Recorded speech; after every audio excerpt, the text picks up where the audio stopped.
I've got with me here Yves-Marie Cann. He's from the polling company CSA. He's got 8 years of experience working out the trends and doing polls in France. So, Yves-Marie, has Nicolas Sarkozy got a chance of clawing back this 6 points? That's a good question. Our last poll conducted yesterday, so after the presidential debate that took place on Wednesday night, put Francois Hollande at 53 and Nicolas Sarkozy at 47.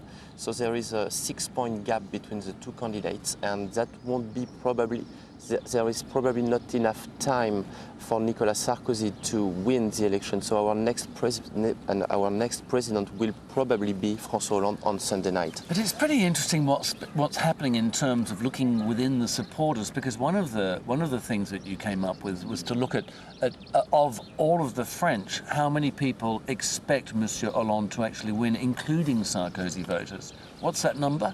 It's 61% of French people are expecting the victory of Francois Hollande on Sunday night. That's even including the voters, people who plan to vote for Mr. Sarkozy. That's right, and what is very interesting is that most of Francois Hollande supporters are expecting its victory, but also for almost 40% of Nicolas Sarkozy's supporters. So there is a concern about what are going to decide those people on Sunday.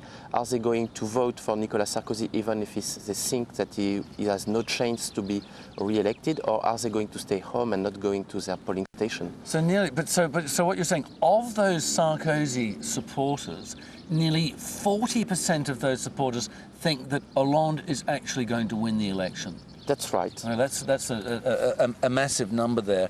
What about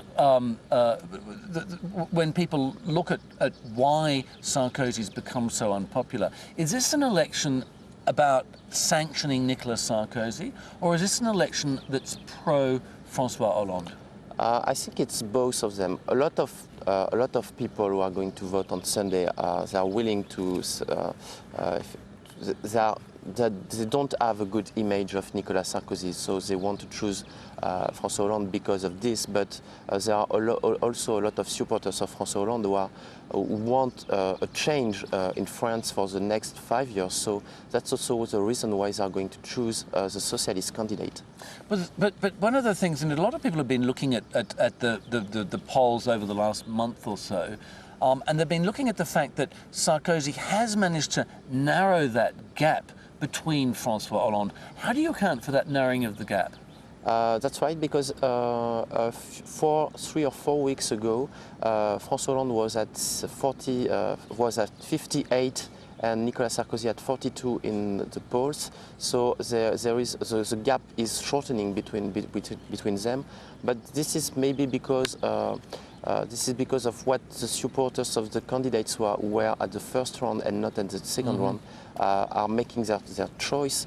And I'm thinking about the supporters of Marine Le Pen, the extreme right-wing candidate, and most of them, a majority of our supporters, are going to choose Nicolas Sarkozy. And there was a concern over the last few weeks about that.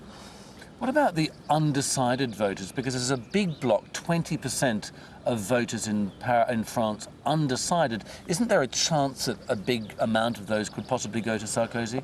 Probably not.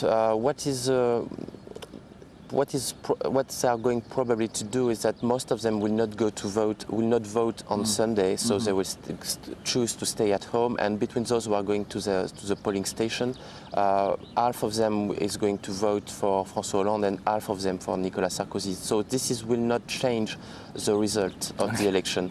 Yves-Marie Cann, thanks very much indeed for coming along Thank you. and talking to us there.